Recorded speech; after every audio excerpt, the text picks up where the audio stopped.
కానీ దురదృష్టవశాత్తు తెలంగాణ వచ్చిన తర్వాత మరి ఈ రాష్ట్రంలో అధికారం నిలగబెట్టినటువంటి కేసీఆర్ కానీ, కేసీఆర్ కుటుంబం కానీ, టీఆర్ఎస్ పార్టీ కానీ, ఆ తర్వాత బీఆర్ఎస్ పార్టీ కానీ తెలంగాణ యువతకు వెన్నుపోటు పొడిచింది. తెలంగాణ యువతకు అన్యాయం చేసింది. తెలంగాణ యువతను మోసం చేసింది. తెలంగాణ యువతకు అన్యాయం చేయడం జరిగింది.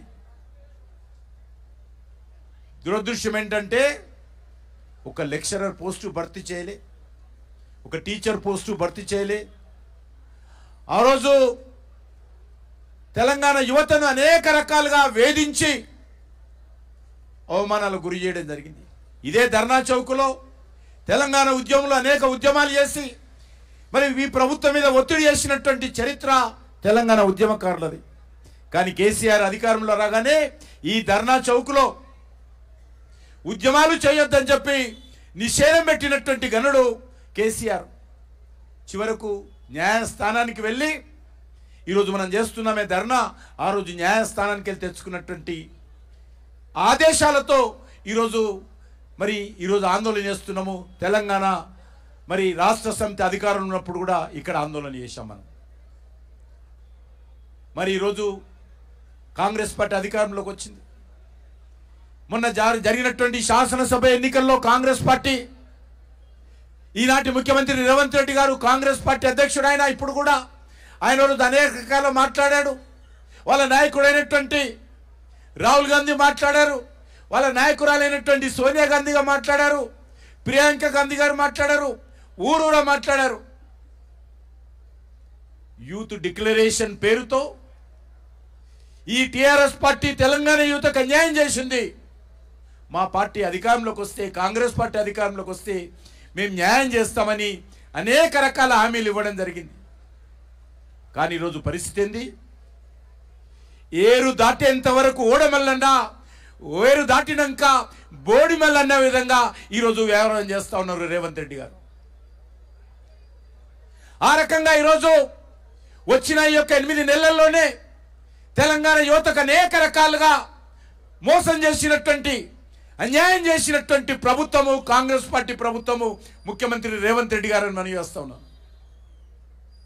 మాట్లాడమే కాదు, అవమానం చేసే విధంగా ఏ విద్యార్థులైతే, యువకులైతే తెలంగాణ కోసం బలిదానం చేసి ఆనాటి ప్రభుత్వాన్ని మెడలు వంచి తెలంగాణ తెచ్చుకున్నారో ఈరోజు వాళ్ళందరినీ కూడా మరి ఇష్టారాజ్యంగా అవమానం చేసే విధంగా ముఖ్యమంత్రి మాట్లాడము చాలా విచారకరమని ఈ సందర్భంగా మనం వస్తున్నాను.